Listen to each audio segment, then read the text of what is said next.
Welcome, everybody, to another episode of Sequoia Fund Live. I am Russ Siegel, the Executive Director of Sequoia Fund. I'll be your host for the next little while. And you see my head here, but you may see my head explode because this is such a big topic that we're talking about tonight. You could almost say it's epic. Tonight, our guest is Dr. Per Cap himself, Shawn Spruce, and we're going to be talking about the Epic Games versus Apple lawsuit. Shawn, how you doing? I'm doing great, Russ. And you're right. This is epic. It's just the implications of this whole issue with regards to digital commerce are huge and impacts pretty much everybody. If you've got a phone, if you carry a smartphone, this impacts you, whether or not you play video games, whether or not you purchase apps, just carrying that phone around, downloading free apps, it impacts you tremendously.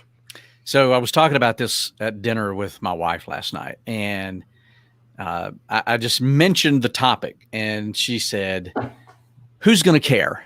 Why is this a topic for Sequoia Fund Live?" And I said, "Well, you have a mobile phone, you use apps, and I think, and we'll get into this, but I think Epic may have a good argument. I'm not sure if they had a good case." And I think maybe those two are separate things. A lot of people think the argument is the case, but I'm not sure that is. I'm no legal scholar, but just looking at it from all the different angles, and of course I know in a court case they're looking at it from a very narrow viewpoint. But from a consumer standpoint, I don't want to overpay for apps, but I also want to make sure that the apps I use work, that they're well maintained and updated and things like that. So I kind of get it. I also know that in rural areas, we had this experience last year with one of our programs that we rolled out nationwide called Camp Girl Boss. We had people even in urban areas who had terrible internet service, but they did everything on their mobile device. And so we had people in very rural areas, people in downtown Philadelphia, who were relying on apps to get the work done, to actually take this course, just because you think a big city would have great internet, and it doesn't always. So this is a very multi-layered cake, I guess we could say. So start us off and tell us, whenever you're ready to go into the slides, I'll pop those up and you just tell me, I'll drive and you tell me where we're going and take us through this whole case, because it sounds like it's really heady, and it is, but it's very fascinating. Okay. So and you're right. It all comes down to these mobile apps. And this is an industry that I think a lot of us realize has just completely exploded over the last 10 years or so. And, it really kind of kicked off when Apple introduced its App Store back in 2008. At that time, I believe there were only about 500 mobile apps in the world. Really? And then just within a few years, Wow. There were millions of apps, right? So there's just so many apps out there. It's a huge industry. Globally, last year, mobile app revenue was well over $500 billion collectively. I mean, it's just enormous. And yeah, it's cool because a lot of these apps are able to tap into the hardware of iPhones, and their systems work better in that app format than they do as an actual website. So it's great technology. It's completely revolutionized the way we live, the way we buy things, the way we do things.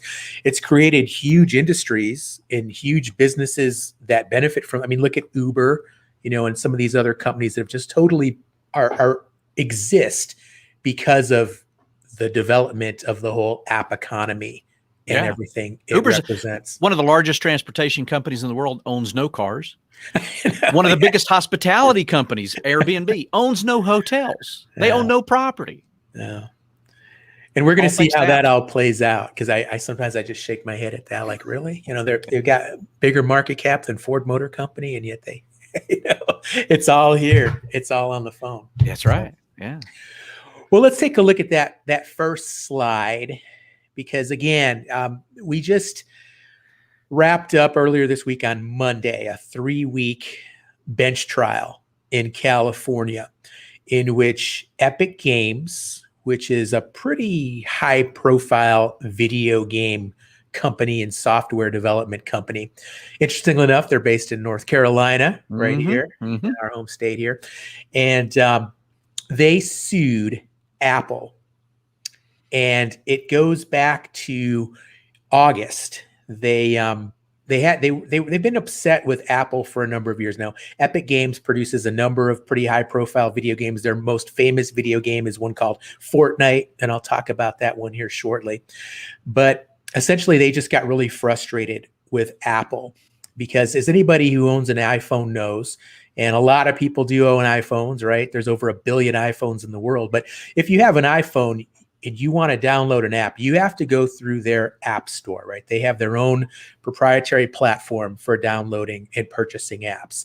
Now, that's different from Android, where you can purchase apps through the Google Play Store, but you also have other options. It is possible to do that. Apple, nope, there's no way around that. Right. If you're going to buy any kind of app or download an app on your iPhone, you've got to go through the Apple Store. Well, Epic Games doesn't think that's fair. Apple thinks it is fair. So it's up for a court now to decide. So what Epic Games contended was that it's not fair that people have to use the App Store to purchase our games. They should also have other app stores, third-party app stores from which people can purchase apps, Epic game apps and other apps as well on an iPhone. Okay, that's the first basis of contention. And then the second is allow app developers to use their own in-app payment system. So, back when apps first got started, most of the apps were, you have to buy them, right? You have to purchase them. And now we have a lot of apps that are available for free. And you either have a subscription that goes with that, or there's some kind of in-app purchases from which app developers can make money. So, for instance, Fortnite, this video game, I'm going to talk a little bit more about it, but that's a free game. And if you've never heard of Fortnite, that's okay, because I'm sure your kids have, because it's absolutely huge with the youth. It just means that you've been vacationing on Mars, right? It's nothing short of a cultural phenomenon. We think of us older folks and, the way we talked on phones or the way we used to use like instant messaging. Fortnite is the way that a lot of young people, especially boys, communicate. It's their form of social media, and it's all wrapped up into this really cool video game. It's a kind of a battle royale, survival of the think Hunger Games meets the video game world, and that you're in this virtual world with a team of other players, and you got to shoot it out, fight it out till the bitter end, and you fight zombies and other players, and everybody's got their own avatar, and there's different kinds of weapons, and there's all kinds of cool little scenarios that you come across. It's enormously huge. And even though Epic Games provides this game for free, the way they make money off it is that people want to make in-game purchases in the app. Like you can buy armor and various items for your avatar's outfit. You can purchase weapons and supplies. And it seems kind of crazy, like really, like people are actually going to buy like little colorful shirts for their avatars. So like, this is a video game. This isn't real. These aren't real products. You can't do anything. This is not a real weapon. It's not a real vest. It's not a real pair of boots. But when you get into these video games, you literally get transported into this virtual world, and it's just really intense. And since Fortnite was launched, Epic Games has made billions of dollars through these in-app purchases. So the way it works, though, is that for people to make these in-app purchases on the iPhone, if they're playing Fortnite through the iPhone, they have to use the iPhone's in-app payment system. And again, that's a proprietary platform. So they've got to go through there. So Apple gets a cut off this, right? They get a cut off anytime somebody downloads an app and they have to pay for it. And they also get a cut for these in-game purchases. And the cut is as high as 30%. Ooh. And Epic Games just said, that's nuts. That's just way too high. We're not going to pay that. That's not fair.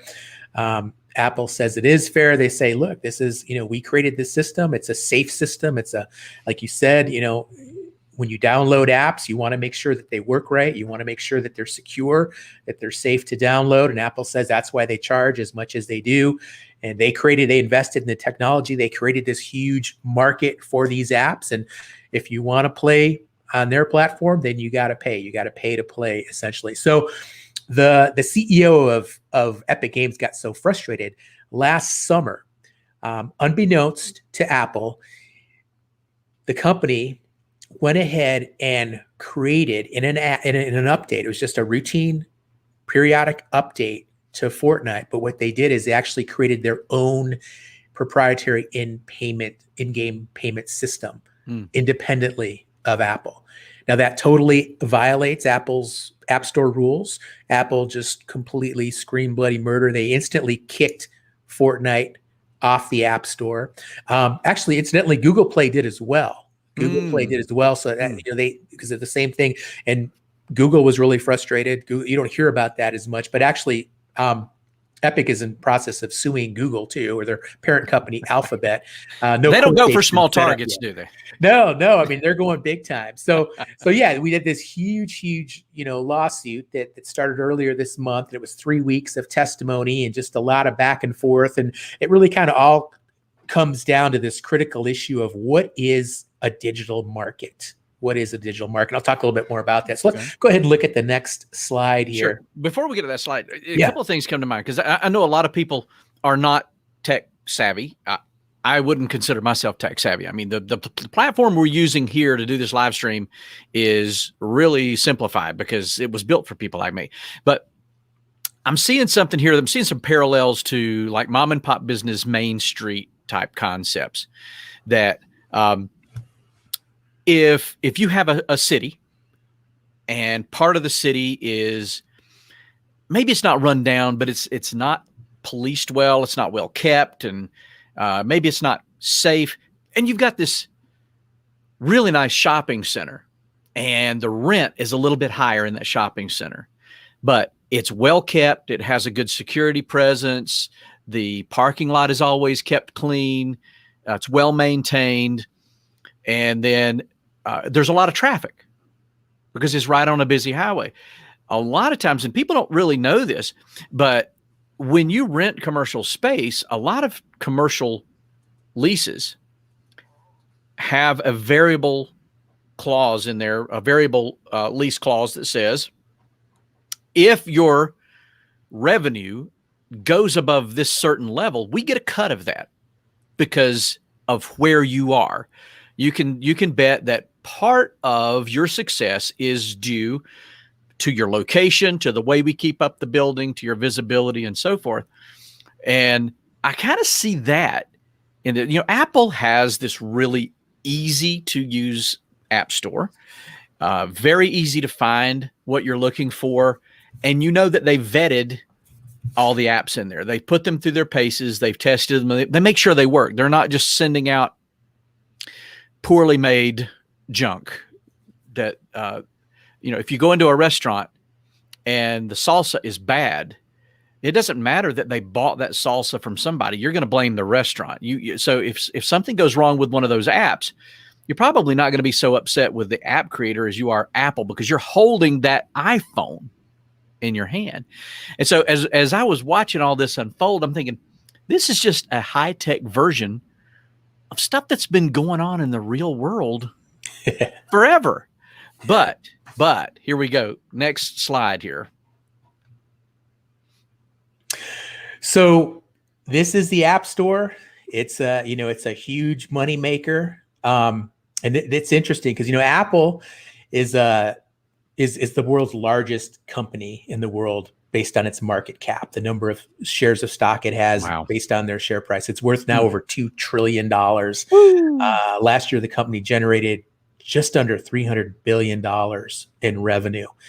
And, the lion's share of that comes from the iPhone. In fact, Apple, they break their business down into 5 main categories, and the iPhone is one of those. And then services are another one. And the bulk of it comes from that iPhone. Like I said, there's over 1 billion iPhones out there. I think last year they sold almost 200 million iPhones. And it's just enormously profitable.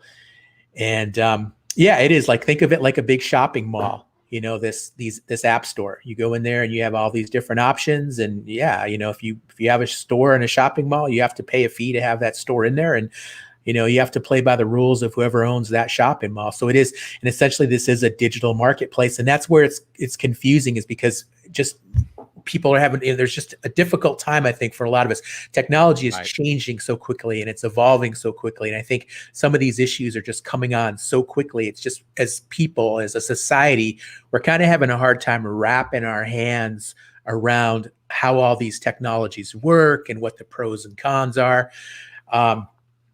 It's interesting, definitely interesting. So yeah, Apple is, you know, it's a huge company. Let's go ahead and look at the next slide here. And this is Epic Games. Okay. And like I said earlier, they're based in North Carolina. This company is about 30 years old. And these are some of their top brands. Yeah. Fortnite is their biggest game. Most of them are these kind of shoot 'em up fantasy type games. Their revenue last year was just under $30 billion. So, you know, they're a fraction of the size of Apple, but they're still a pretty good sized company. You know, they've had over collectively, the company itself, I'm sorry, is worth about just under $30 billion. Its market cap is about, it's a privately held company, but it's worth about just under 30 billion. And I think last year it made just under $4 billion in revenue. I'm sorry. So it's not, that's still healthy. That's still a healthy company. Still a healthy company. It really is. And, you know, they're kind of trying to, I think, you know, the CEO of Epic, and I'll talk more about him shortly here, but he's kind of trying to paint this whole kind of David and Goliath image, you know, of like, you're this noble little company fighting the big behemoth bad guy Apple. And it's really not like that. You know, it's not, I mean, rather than David and Goliath, I would probably use the analogy more of like Vin Diesel versus The Rock, right? You got these two really buffed guys who have some bad blood between them, a little bit of jealousy, a little bit of a competition going on. They're both huge stars, but come on, let's face it. The big bald-headed guy from Hawaii, he's the alpha movie star there, right? Well, he's also a trained wrestler. He's a trained wrestler. And he played Division I college football. Right. And I think he does better with the chicks. I mean, he's the guy, right? But, you know, Vin Diesel does not need to ride The Rock's back to the grocery store. That's right. But Epic definitely has to ride Apple's back if they want to go anywhere. They do, except they do have other options, right? They've got their games available on Google Play, on Android devices. You can play them on PlayStation and Xbox. A lot of people play on PCs. And at the heart of this whole thing is this issue of, does Apple have a monopoly? Do they control all these apps? Are they controlling Epic's business? And Epic says they are, and Apple responded, hey, look, you know, you don't have to just use our app store. You can go to Google. People can play your game on PCs. In fact, this in-game currency that players purchase, you can pretty much shift you can shift seamlessly between platforms. Like I could be playing on an iPhone and I could purchase in-game currency. They call them V-Bucks in Fortnite. I could buy V-Bucks in Fortnite on my iPhone, and I could transition to a PC and I could still use those V-Bucks that I bought on my iPhone on my PC. So Apple's like, look, there's other games in town. I mean, but at the same time, I mean, Apple is the main dog here. Like if you want to be anybody, you got to pretty much go through the App Store. You got to deal with the iPhone. So, you know, so you can see both sides of this, and there always are two sides to everything, you know. It's what makes a good lawsuit. Yeah, for sure. So let's look at another slide here. Okay, these are our key players. So this guy here in the middle, this is Tim Sweeney, and he is the CEO and founder of Epic Games. And he's just the classic kind of keyboard to riches tech success story. He started out at the age of 21 or 20 years old, I believe, in his parents' basement, creating games and coding and things like that. And, you know, through that time, Epic has just grown enormously. About 20 years ago, they originally started in Maryland. 20 years ago, they moved to North Carolina. They're based in Cary, just outside of Raleigh. And, he's a billionaire. According to Forbes, I think his net worth is over $7 billion now. And Fortnite is the big game. And, he's lawyered up. He's going after Apple in the United States. He's also going after Apple in the UK and Australia. And he's going after Google.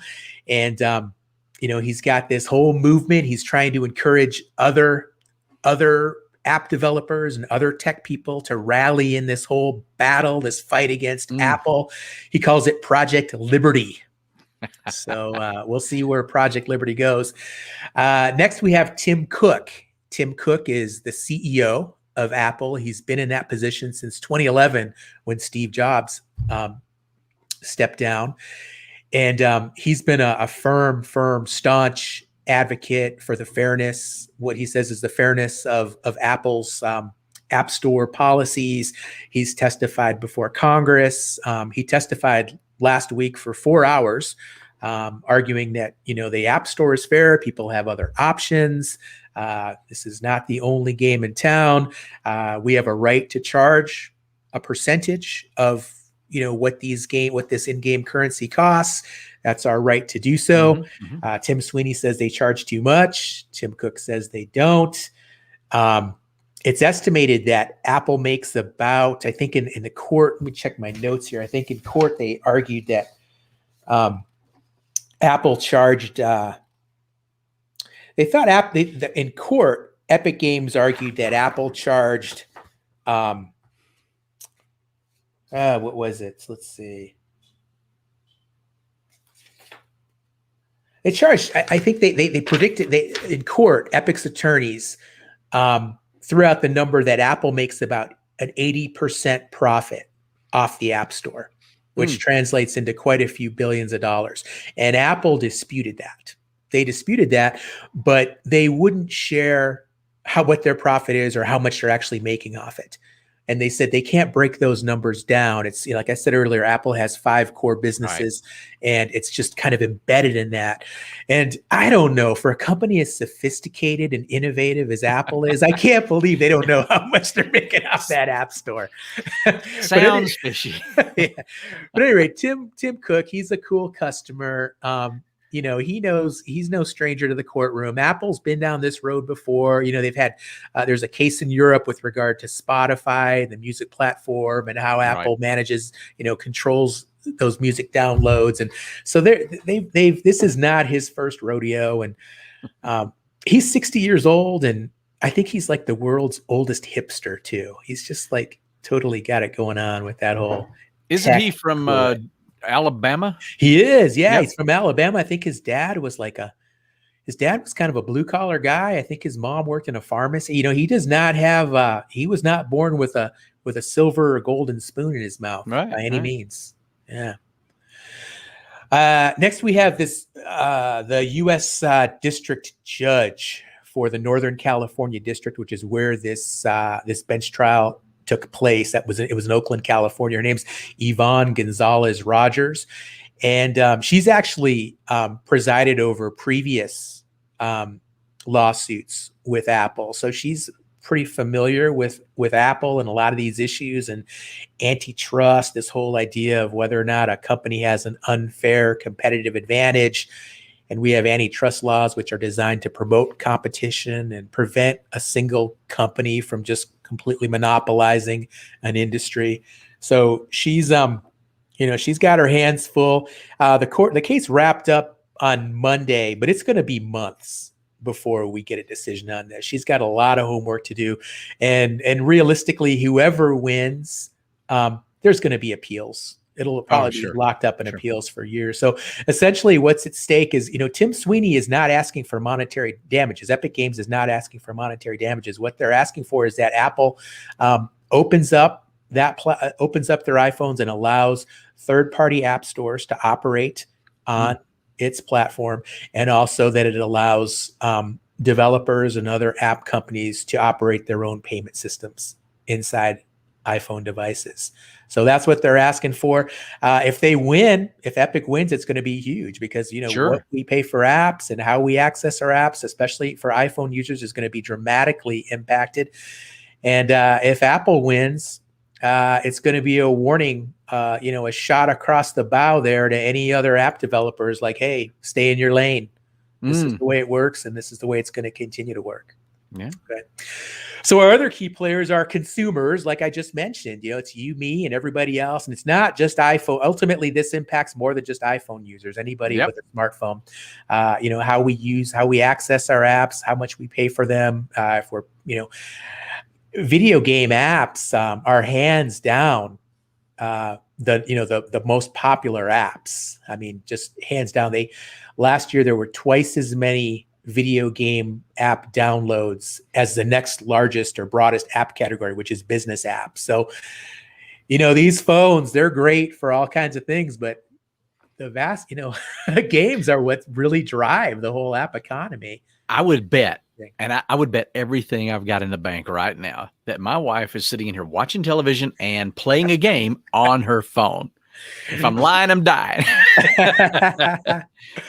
Well, I'm glad you mentioned her and game players, because that's our next key player here is Mr. Tim Sweeney. And if you don't see his name in the Wall Street Journal every day or see him in CNBC or interviews, that's because Tim Sweeney is he's not a tech guru. He doesn't run a Fortune 500 company.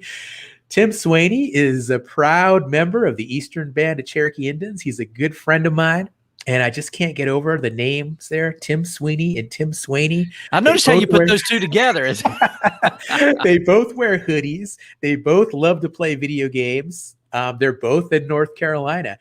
And yeah, Tim Sweeney, he's a good friend of mine, lives in Cherokee, born and raised, plays a lot of video games. His kids love to play video games. And the players are a big part of this. They're driving this whole industry, and how they access games, how they play games. It's going to be greatly impacted by how this whole court case goes.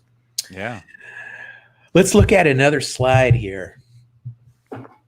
Okay, so just to kind of help put things in perspective in terms of just how big Apple is. So if you look at just this first quarter of 2021, this was January through the end of March, quarter one, we call that.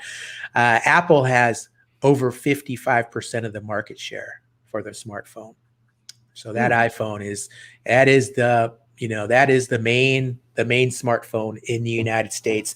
Samsung comes in second at just under 30%. And then you've got these other players, LG, Lenovo, and everybody else is just kind of fighting for the scraps. But Apple and Samsung, they're the big dogs. So you can see how this case with regard to the App Store and in-game purchases, you can see how it impacts so many people and how much money is involved because of simply how huge the iPhone is in the United States and globally as well. It's a significant lead. Wow. Yeah. Let's look at another slide here.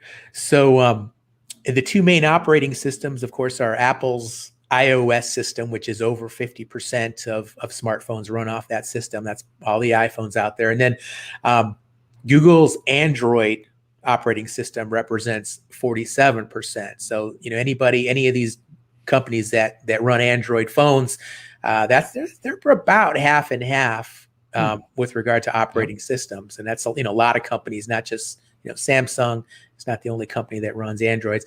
And then you've got these lesser known operating systems. Microsoft actually has an operating system for a smartphone. It has a less than 0.5% market share. And good old BlackBerry, they're still around. I miss my BlackBerry. Oh, I miss it. Well, what's so crazy is I still run with a BlackBerry, man. I think I'm the only person left that still has a BlackBerry. 0.1% of operating systems running off the BlackBerry, and I'm one of them. So maybe I can't be one of the 1%ers who has that crazy net worth that's just driving the whole U.S. economy. But I am a 0.1%er. You are a BlackBerry. We call that elite. You're elite. Oh man. So yeah, it's interesting. Apple's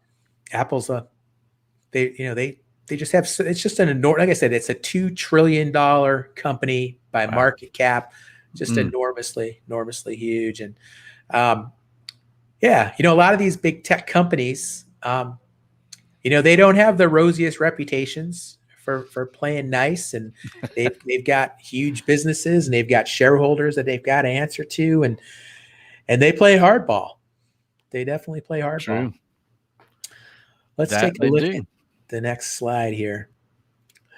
So let's talk a little bit about this whole issue of antitrust. And we have these antitrust laws in the United States. They go back over 100 years, and it's all geared around promoting fairness in the marketplace, and specifically with regard to checking any company or business that seems to represent an unfair competitive advantage or a monopoly, so to speak. And throughout the years, we've had a number of really high profile antitrust suits in the United States. And one of the first big ones was Standard Oil, which at one time in the early 20th century pretty much ran the entire oil industry in the United States. And they were sued by the federal government, and ultimately the federal government won, and they broke Standard Oil up into 34 or 35 smaller oil companies. And one of those companies became ExxonMobil. So the idea is, if one company just completely owns a product or service, completely dominates an industry, smaller companies aren't able to come in. They're not able to prosper. They're not, the customers, the consumer isn't provided other options for purchasing things. And ultimately, if a company owns too much of an industry, they dominate too much of an industry, they can pretty much control pricing. They can control how the products are distributed. They pretty much just, it's like think of like almost like a monarchy, so to speak. I mean, they just completely can dominate and provide a lot of unfair challenges for consumers and other businesses as well. So the idea is monopolies are not a good thing in the United States. We don't want that. We want competitive businesses and industries in which other players are around. So, I want Coke is great, but I want to be able to buy a Pepsi too. Sure. McDonald's well, good, but I want Burger King. I want Wendy's. I don't want just McDonald's. Consumers love competition, but businesses naturally move toward monopoly. Big businesses love monopoly. And so, I think we've seen even here, our big legacy airlines are not real happy with like Etihad and Qatar Airlines and things like that are run by the Middle Eastern countries. And these are airlines that are subsidized by governments. They're monopolistic in their own country. And now they're coming over here and they're using that monopoly power in one country to give them leverage here with gate spaces and things like that. So yeah, we as consumers love competition because it gives us choice, but the big companies kind of gravitate toward consolidation. And as you point out here, it's not just oil.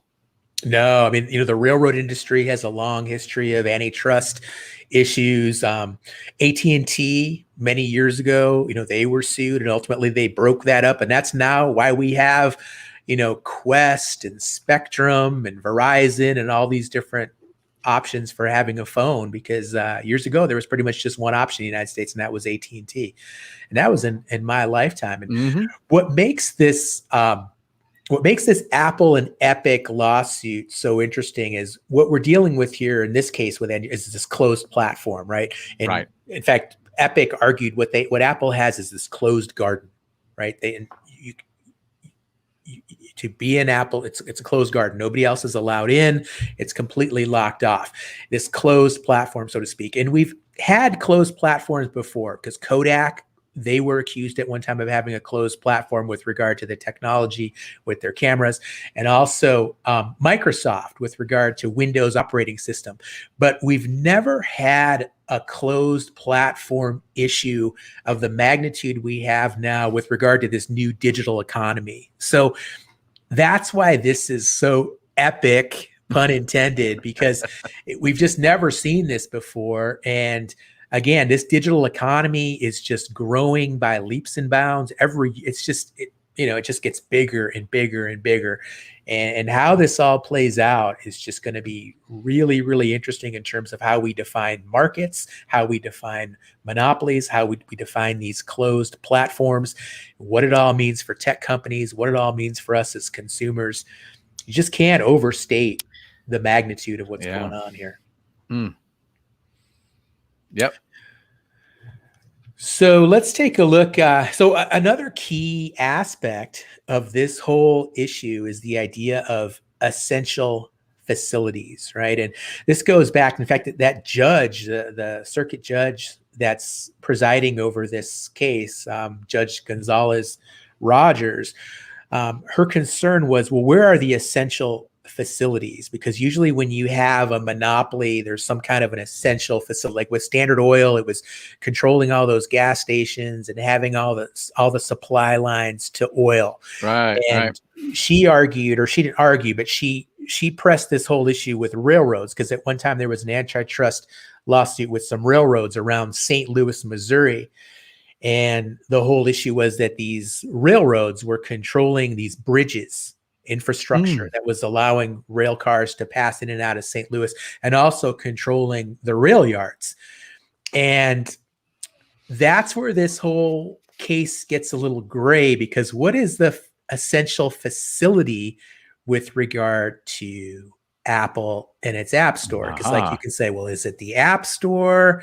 Is it the technology driving the app store? So it's tricky. And that's why, again, why so much of this is groundbreaking, because I think a lot of these issues, a lot of these concepts as a society, and even as companies and regulators, have not really determined like what this all really means. And because it's all digital, right? The days of infrastructure is a bridge, or it's a pipeline or a gas station, or no, now it's all digital. It's all in your phone. It's just a lot harder to define. The barriers, the boundaries are much less clear. So this is one of the big challenges that Epic Games has come across with this whole case, is defining how Apple controls or dominates with this essential facility. What is it, and how does it operate? And I think Epic they're in a tight squeeze here. It's going to be interesting to see how this case goes. Again, you have other options besides the App Store. And, like you think about a shopping mall, you go into a shopping mall, you can, you pretty much have to pay according to, if you have a store in a shopping mall, you have to adhere to a certain set of policies. And it's all going to come down to how the court interprets a market and how broadly they interpret that market. So that'll be interesting to see. Yeah. And so I think you've got a slide on that too. Yeah. So what is this digital market, right? So Epic argued in court over the last month that the market is this ability to distribute apps on iPhones, right? It's this whole system that allows this platform for distributing apps. And Apple counter-argued that the market is actually the devices on which the video games are played. So that can be iPhones, but it can be all these other devices as well that we've mentioned earlier. So that's how they argue a market exists. And what's really interesting and kind of a twist here with this whole thing is the judge kind of threw a whole new issue into it. And she suggested that the market might actually be the video games themselves. Ooh.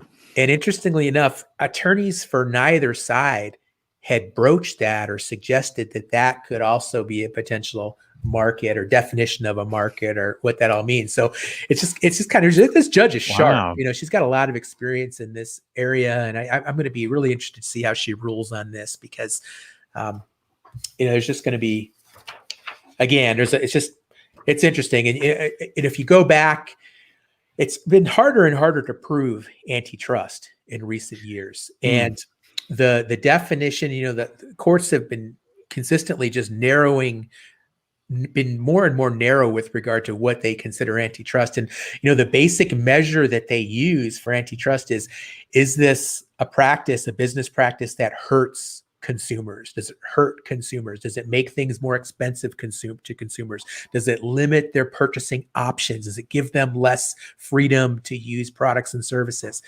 And big tech has been pretty effective at battling antitrust. And because of the fact that, you look at so many of these big tech companies, a lot of these services are free, right? It doesn't cost anything to open a Facebook account. It doesn't cost anything to do a Google search. It doesn't cost anything to use a lot of these apps. Now, we all know, they make their money through ads, and, Facebook's been running loosey-goosey with how they handle our privacy and our data and things like that. And Google tracks us and they sell that information to advertise, so it's not, we know the system isn't perfect, but at the end of the day, like we get a lot out of these services. I mean, Sure. these phones, this whole technology has completely democratized the way you, me, and everybody else lives. And I think most of us would agree, while these things are not perfect, overall, I'm happy. I'm happy with this, Yeah. how this technology works. So it's tough. It's really, really been tough to prove antitrust, specifically with these tech companies and how their business models are set up. So when do we expect a verdict on this? Probably it's going to be months. I would think probably at least 2 months before we hear which way she rules on that. In that case, I'm going to make a prediction. I'm going to tell you exactly who's going to win this case. Okay, ready? The lawyers. Yeah. They always win. Yeah. And they love a good appeal. My brother's a lawyer. I know the lawyers always win. But yeah, it's really going to be interesting to see. I think Epic has a good argument, but I think the case is going to hinge on what you just talked about. Is it harming the consumers? And when you could buy a really good app for $3.99, the free version is free and it does 80% of what you want it to do, but that crucial 20% of the functionality that you don't have costs you $3.99 a year or $8.99 a year. I mean, yeah, I know there are a lot of specialized apps that are hundreds of dollars for the subscription, but for the most everyday consumers, yeah, I'll pay a few dollars for a really good travel app or a really good game. That I see part of it as extortion. Pay us $2.99 so that we don't throw ads in your face every 30 seconds. Okay, yeah. That's worth it to me. I'll pay you. And I don't care how you split that with Apple. It really doesn't matter to me. Because if the alternative is having to put up with the ads, the in-game ads and things, I'll pay a few bucks. Get me out of that ad jail, so to speak, and just let me play. I'm 53, so I don't play Fortnite, but I do enjoy a good game every now and then. I like stuff that keeps my brain fresh and sharp. But I have nephews who kind of keep me informed on all the other stuff and all the Xbox and PlayStation stuff and what they, and in fact, for younger people, and you know this, you have a daughter, the phone is the least used app on the phone, right? Nobody talks on the phone anymore. No. Yeah. And it's interesting how young people are using it as a communication device, because we were having a conversation about this today. A banker and I were having this conversation about how more people want to communicate in different ways. They're used to communicating through games. They're used to texting, and we're very limited because we deal with sensitive information. We deal with information that can't be disclosed to just anybody. And I have people who say, well, just text me that. I'm sorry, I can't. So let's go into a game and let's shoot at each other in a game, and I'll give you these documents. And we live in a wild world now. It's very interesting. I'm looking forward to seeing what happens with this case. And I again, I'm no legal scholar, but it's interesting to see some of the cases that are arising around tech, because I think I've seen lawsuits on people stealing digital assets, like you were talking about, that you can buy armor or you can buy different colored clothing or something like that for your character. You can buy these things that go in the games, and somebody hacks in and steals your stuff. Well, people have been sued for stealing other people's stuff. There was actually a case. I think the case was in Great Britain, if I'm not mistaken. If I'm wrong, well, sue me. But I think the case was, can you leave these digital assets to your heirs when you die? Can someone else take over? And I know that Apple has another lawsuit either occurring or is on the horizon about who owns those digital assets. When you buy a digital book, when you buy digital music, do you own the music? You know, when you have a tape, when you have a CD, when you have a record, you own it. You have this physical thing in your hand. So, Apple's big. They're just going to be a big target for almost anything. But I think the questions out there for the consumers are really interesting. On the app side and on the digital ownership side as well. And as consumers, you know, we need to be informed. We need to pay attention to this stuff, you know, because another issue, you know, like with Fortnite and a lot of these video games is, you know, kids get, you know, there's issues with addiction, and, you know, the games can have violent content. Now like Fortnite is cartoonish, so it's not, you know, quite as graphic as some other video games, but, you know, you've had, and we've talked about this on this live stream before, how, you know, you have kids that are using their parents' debit cards and racking up huge. I mean, Epic Games has been sued by parents arguing that, hey, you know, my kid spent $2,000 on Fortnite skins and everything else, and, you know, you didn't have any controls set up to prevent that. He's a minor and things like that. So, but where were your parental controls on your credit card? Exactly. Yeah. I mean, you know, these console games, they've got passcode, you know, you can passcode protect those. And yeah, as parents, you know, we just, you know, everybody's got a role in making sure these things are supervised. And it's just, it's a fascinating time. And, you know, talking too about like the antitrust and with regard to, you know, does it impact consumers? You know, one of the big things that, you know, people will argue about with big tech with regard to monopolies and things is they'll say, well, you know, it doesn't allow new companies to come into the fold. And because of that, you know, consumers don't have the same options, and there might be new companies that could come along and offer better versions of these products and services at better prices. And well, that sounds great, but that's really hard to prove. Right? That's a bunch of what ifs. What if, right. What if? And, you know, all's fair in love in courtrooms.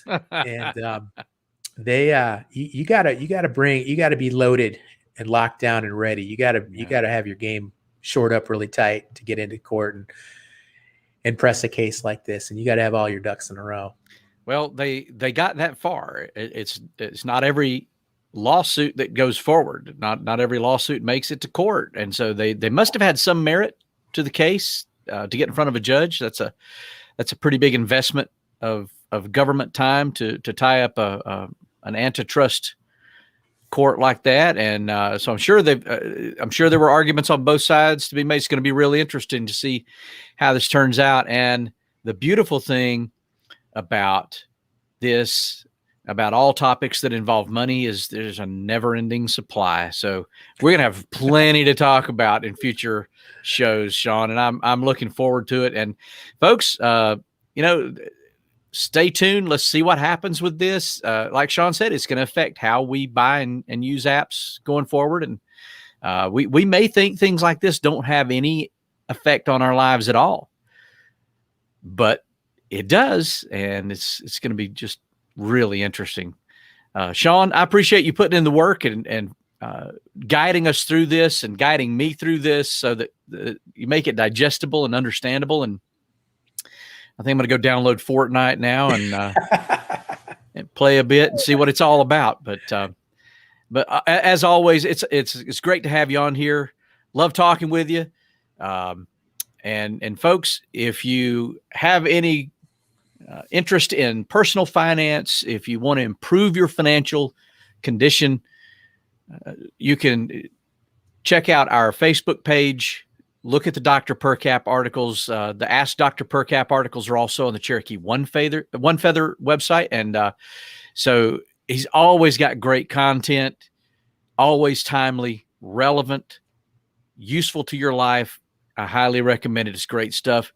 Sean, we're going to go ahead and take our leave for this episode, but I look forward to talking with you again. You bet. Stay safe, everybody. I'm glad we finally turned the corner, I think, on this virus, and we're able to get out a little bit more. So everybody take care, and hopefully we'll all be able to meet up again face to face before too long. You bet. Folks, thanks for joining in on this episode of Sequoia Fund Live. We look forward to seeing you next week. We are going to be talking with Sean Lawless. He is the construction and facilities manager at Cherokee Boys Club. And we're going to be talking about how you can afford various home services on the Qualla boundary, things that you may not know exist. It's going to be a very enlightening episode. Look forward to seeing you next week. Take care.